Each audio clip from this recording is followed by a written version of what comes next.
Continue 7મો દિવસ છે કે આપણું માર્કેટ છે એ એક રેન્જમાં રહેતું જોવા મળી રહ્યું છે કે નથી એવી મોટી તેજી કે ઘટાડો આવી રહ્યો કે અનસર્ટિનિટીનો માહોલ આપણને માર્કેટની અંદર જોવા મળી રહ્યો છે. બહુ મોટો પ્રશ્ન અત્યારે જોવા મળી રહ્યો છે. આખા વર્લ્ડની અંદર ઘણા દેશોની અંદર જે ટ્રેડ ડીલ કે ટેરિફનો પ્રશ્ન છે કે 14 જેટલા દેશોની અંદર અમેરિકા દ્વારા ટેરિફ લગાવવામાં આવ્યું છે અને ઓગસ્ટ સુધીમાં કે 1 ઓગસ્ટથી એ લાગુ પણ પડશે. હવે બહુ મોટો પ્રશ્ન આપણા માટે પણ રહેલો છે કે કારણ કે અનસર્ટિનિટીનો માહોલ છે કે શું થઈ શકે કે આ ટ્રેડ ડીલની અંદર શું આપણને રિપ્લાય મળે કે અમેરિકાના દ્વારા કેટલો ટેરિફ લગાડવામાં આવે.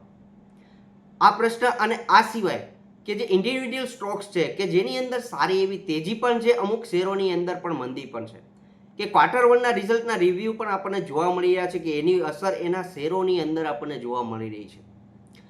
કે આ તમામ પોઈન્ટ ઉપર આ વિડીયોની અંદર વાત કરવી છે. મિત્રો ફર્સ્ટ ટાઈમ વિઝિટ કરો છો આ ચેનલ ઉપર ગુજરાતી ઇન્વેસ્ટર, તમામ મિત્રોનું હાર્દિક સ્વાગત છે. અને સાથે જો મિત્રો ફર્સ્ટ ટાઈમ વિઝિટ કરો છો વિડીયો અંત સુધી જોજો. તમને જો કંઈ જાણવા મળે, માહિતી મળે, ઇન્ફોર્મેટિવ વિડીયો લાગે, વિડીયોને લાઇક કરજો, તમારા મિત્રો સાથે શેર કરજો અને ચેનલ સબસ્ક્રાઇબ કરવાનું ના ભૂલતા. હવે મુખ્ય પોઈન્ટ ઉપર આવીએ મિત્રો તો યુએસ અને ઇન્ડિયાની ડીલ ઉપર કે 14 દેશો ઉપર ટેરિફ લગાડવામાં આવ્યું છે અને 1 તારીખથી એ ટેરિફ લાગુ પણ પડશે. પણ ભારતની સાથે જે ચાલી રહેલી મંત્રણાની અંદર યુએસ અમેરિકાની ડીલની અંદર મિની ટ્રેડ ડીલ પણ અત્યારે થઈ શકે એમ છે. એટલે કે મિની ટ્રેડ ડીલની અંદર અમુક પ્રશ્નો છે એને આવરી લેવામાં આવશે, અમુકને હજુ થોડાક અંતમાં એટલે આ માસના અંતના પણ જોવા મળી શકે. એમાં મુખ્ય કન્સર્નવાળો પ્રશ્ન એ હતો એગ્રીકલ્ચર અને ડેરી પ્રોડક્ટ્સ કે એગ્રીકલ્ચર અને ડેરી પ્રોડક્ટ્સને લઈને એક ધ્યાનમાં રખાતું હતું કારણ કે આ આપણી મુખ્ય રોજીરોટી એમ કહી શકીએ કે મેઇન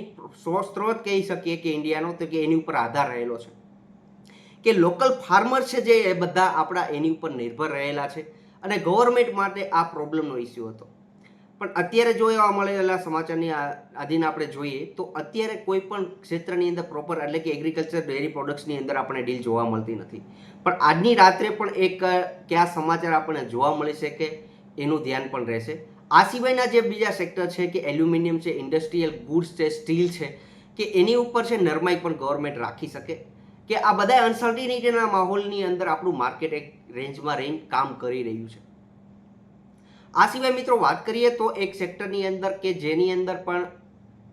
સારી એવી મંદી પણ જોવા મળી રહી છે. એટલે કે સેક્ટર એટલે મીન્સ કે મારો કહેવાનો અર્થ એ છે કે ટ્રેન્ડ જેવો શેર જે 2 દિવસ પહેલાં આપણને સારો એવો 10થી 11% કે નિફ્ટી 50ના શેરની અંદર સમાવેશ જેનો થાય છે એવી જ રીતની કંપની ટાઇટન કે જે આજના દિવસે ટાઇટનના શેરની અંદર 5% જેટલો ઘટાડો જોવા મળી રહ્યો છે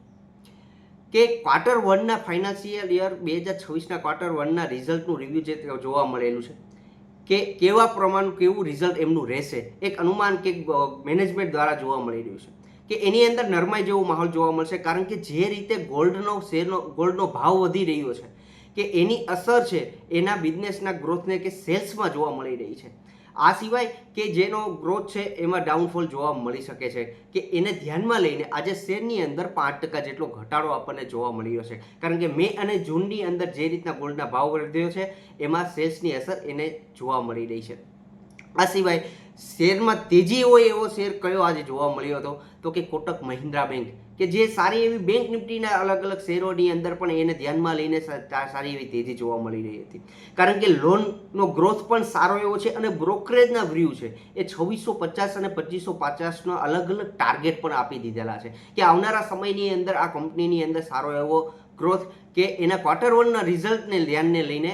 જોવા મળી રહ્યો છે. આ સિવાય બીજો શેર વિશે વાત કરીએ તો મિત્રો નવીન ફ્લોરિન કે જે શેરની અંદર આજના દિવસે 3% જેટલી તેજી જોવા મળી રહી છે કે એની પાછળનું કારણ શું છે તો કે ક્વાર્ટર વનના રિઝલ્ટનું રિવ્યૂ નથી પણ ક્યુઆઈપી લઈને આ કંપની આવી રહી છે કે ક્વોલિફાઈડ ઇન્સ્ટિટ્યુશનલ પ્લેસમેન્ટ કે જે ક્વોલિફાઈડ ઇન્સ્ટિટ્યુટ પ્લેસમેન્ટ છે ઇન્સ્ટિટ્યુટરો છે આ કંપનીની અંદર ખરીદી કરી શકે છે કે આ ક્યુઆઈપી લાવવાનું કારણ શું ઘણાના અંદર મનમાં પ્રશ્ન થતો હશે કે ક્યુઆઈપી લાવવાનું નવીન ફ્લોરિનની અંદર મિનિંગ શું છે, કંપની શું દાખવી રહી છે, શું જોઈ રહી છે. તો કંપની એની પાછળના રીઝન આપણે કહી શકીએ કે બિઝનેસ ગ્રોથને ધ્યાનમાં લઈને કોઈ પણ લેણું ચૂકવવું હોય ત્યારે પણ ક્યુઆઈપી લઈને આવતી હોય કે આ બધા કારણોને લઈને કે બિઝનેસ ગ્રોથને ધ્યાનમાં લઈને આ ક્યુઆઈપી લઈને કંપની આવતી હોય છે કે હાલની દ્રષ્ટિએ 4795 રૂપિયાના ભાવે આ શેરનો QIP રાખવામાં આવેલો છે. અને સાથે બીજી વાત કરીએ તો મિત્રો કઈ વ્યક્તિ કે આપણે રિટેલરો શું આને ખરીદી કરી શકીએ છીએ કે આ QIPમાં ભાગ લઈ શકીએ? તો ના મિત્રો, કે જે ક્વોલિફાઈડ ઇન્સ્ટિટ્યુટરો છે કે આ એને શેરને ખરીદી શકે છે, આ ભાવની અંદર ખરીદી શકે છે, એટલે કે એના ભાવની અંદર 4795 અંદર આજે શેરની અંદર 3% જેટલો વધારો જોવા મળ્યો છે. અને સાથે બીજું વાત કરીએ તો સાથે આ સેક્ટરની અંદર પણ સારી એવી તેજી પણ આપણને જોવા મળી રહી છે કે કેમિકલ નામના કેમિકલ સેક્ટરની અંદર અલગ અલગ એના લીડર્સ SRF થી લઈને વાત કરશો તો સારી એવી તેજી જોવા મળી રહી છે. આ સિવાય વાત કરો મિત્રો તો અલગ અલગ કંપનીઓ સેક્ટર વાઇઝ જે કેમિકલની કંપનીઓ છે એને પણ ધ્યાનમાં રાખી શકો, કારણ કે Q1ના રિઝલ્ટના રિવ્યૂ જે કંપનીના સારા આવી શકે તો એને પણ તમે નોટ ડાઉન કરજો. અત્યારે જે અનસર્ટિનિટીનો માહોલ જોવા મળી રહ્યો છે, આવનારા સમયની અંદર જો કંઈ નેગેટિવ ન્યૂઝ આપણને યુએસ અને ઇન્ડિયાની ડીલ બાબતે આપણને જોવા મળે તો એક ડાઉનફોલ આપણને જોવા મળે તો આ કંપનીઓને આપણે ધ્યાનમાં રાખી શકાય. અને બીજી વસ્તુ કે જેના Q1ના રિઝલ્ટ સારા એવા આપણને જોવા મળતા હોય એ બધી જ કંપનીઓને તમે ધ્યાનમાં રાખી શકો અને એને વોચ લિસ્ટમાં લઈને અલગ રાખી શકો. એન્ડ સુધી વિડીયો જોયો છે તમામ મિત્રોનો ખૂબ ખૂબ આભાર. Thank you.